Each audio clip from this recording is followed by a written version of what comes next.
मध्य प्रदेश में पंचायत चुनाव को लेकर मची खींचतान के बीच सरकार के अध्यादेश वापस लेने के ऐलान के बाद आरोप प्रत्यारोप की सियासत ने और जोर पकड़ लिया है। जौनपुर पहुंचे शिवराज सिंह सरकार के कृषि मंत्री कमल पटेल ने कांग्रेस को आड़े हाथों लेते हुए कहा कि कांग्रेस की कथनी और करनी में हमेशा अंतर रहा है। कहती कुछ है, करती कुछ है।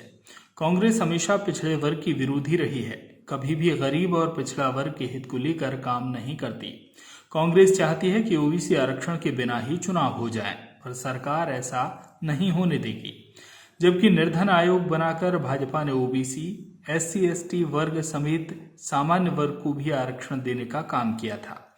लिहाजा कमल पटेल ने पंचायत चुनाव टालने के सरकार के फैसले को सही ठहराते हुए कहा कि भाजपा पिछड़ा वर्ग को उनका हक दिलाना चाहती है। यही वजह है कि ओबीसी आरक्षण के बगैर भारतीय जनता पार्टी पंचायत चुनाव नहीं कराना चाहती। इसलिए सरकार अब ओबीसी का आरक्षण संबंधित निर्णय पूरा होने के बाद ही चुनाव कराएगी।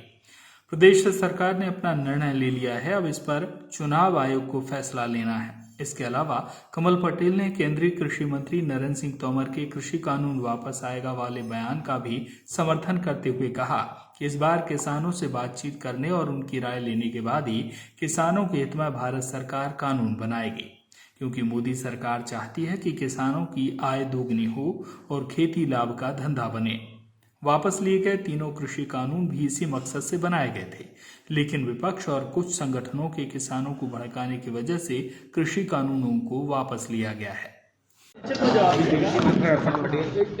अरे आईडी में ओबीसी को लेकर सरकार ने एक बड़ा फैसला लिया पंचायत चुनाव को लेकर, क्या कहना चाहेंगे?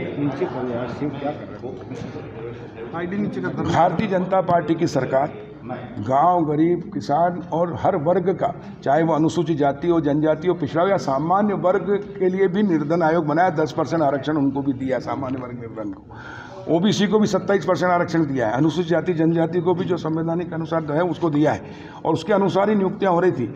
लेकिन कांग्रेस की कथनी और करनी में हमेशा अंतर रहा। कहती कुछ और करती कुछ है। हाथी के दांत दिखाने के और अलग होते हैं और खाने के अलग होते हैं।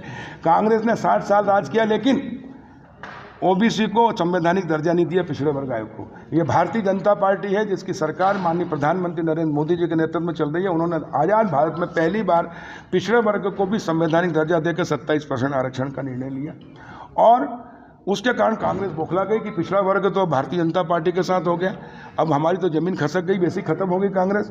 तो इन्होंने ताबड़तोड़, जब कमलनाथ जी मुख्यमंत्री थे तो विधानसभा के अंदर एक अध्यादेश लेकर एक प्रस्ताव पास कर दिया कि हम 27% आरक्षण देंगे। दूसरे दिन माननीय उच्च न्यायालय में पिटीशन लग गई, लेकिन कांग्रेस की ओर से एडवोकेट जनरल तक खड़े नहीं हुए, और उसके कारण वो उस पर स्टे हो गया।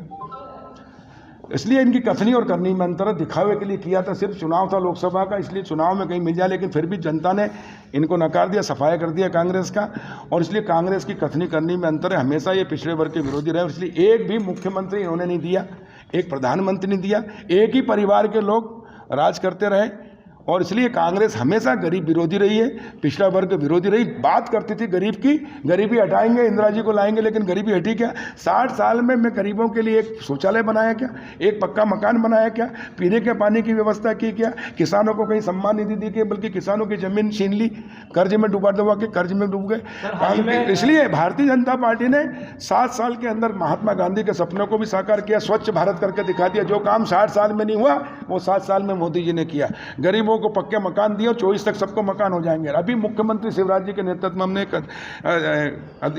नियम लागू पास किया, कानून, कि जो भी मध्य प्रदेश में गरीब है, अब एक परिवार में अगर 10 लोग हैं और 4 उसमें वयस्क के 4 परिवार हो गए, लेकिन उनके पास एक ही मकान है, तो 3 लोगों को भी हम मकान देंगे, जमीन देंगे उनको। भू अधिकार, मुख्यमंत्री भू अधिकार कानून लेकर आए, जिसके तहत मध्य प्रदेश में वयस्क पति पत्नी, नाबालिग बच्चे, सबके लिए जमीन होगी, उनका पक्का मकान होगा। सर, ये फैसला किस तरीके से देखती है? चुनाव टालने का जो फैसला है, इसके पीछे क्या वजह है?